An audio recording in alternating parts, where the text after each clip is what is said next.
Welcome back teman-teman semuanya, kembali lagi bersama saya Sebatas Toolman. Pada video kali ini saya akan sharing kembali mengenai seputar permasalahan pada komputer, yaitu khususnya permasalahan pada hard disk seperti berikut ini. Seperti pada layar kaca teman-teman, muncul notifikasi ketika booting pada komputer, yaitu reboot and select proper boot device or insert boot media in selected boot device and press OK.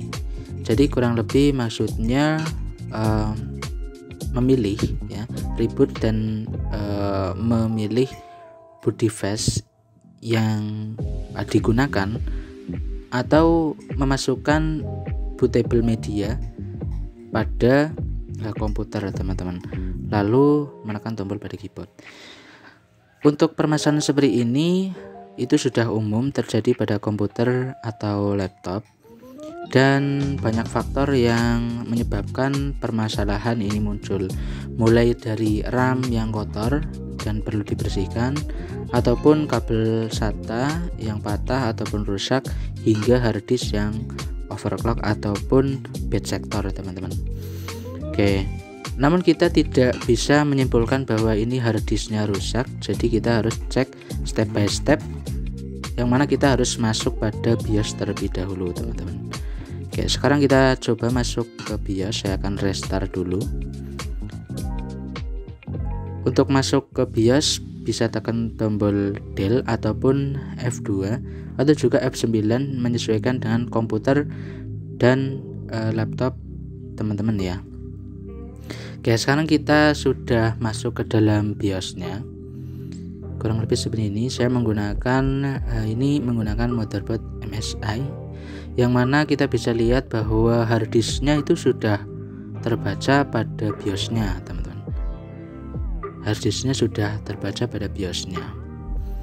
Kita cek ke setting, lalu kita masuk ke bootnya, menu bootnya. Oke, kita bisa lihat pada boot option 1 itu UEFI hard disk, pada option 2 hard disk ST320 ya, sesuai dengan urutannya, yang mana memang secara default itu boot option 1 itu harus pada hard disk ya teman-teman. Oke, lalu untuk boot modenya legacy plus UEFI, jadi bisa dua secara otomatis ya teman-teman. Oke, ini sudah terbaca pada BIOS-nya. Jadi kemungkinan jika kabel SATA yang rusak ataupun hard disk yang rusak itu mungkin tidak terbaca pada BIOS-nya teman-teman. Ya, kita klik ke UEFI hard disk-nya. Oke.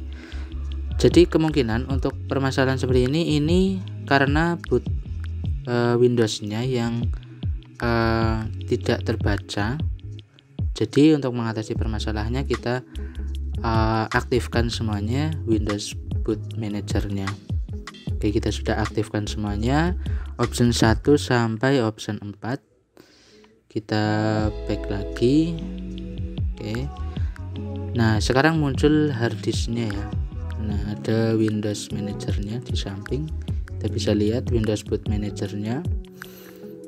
Oke, sekarang kita bisa untuk melakukan booting kembali, yaitu dengan cara restart ya teman-teman. Saya akan kembali, lalu save and exit, lalu kita pilih save, change and reboot. Kita klik yes.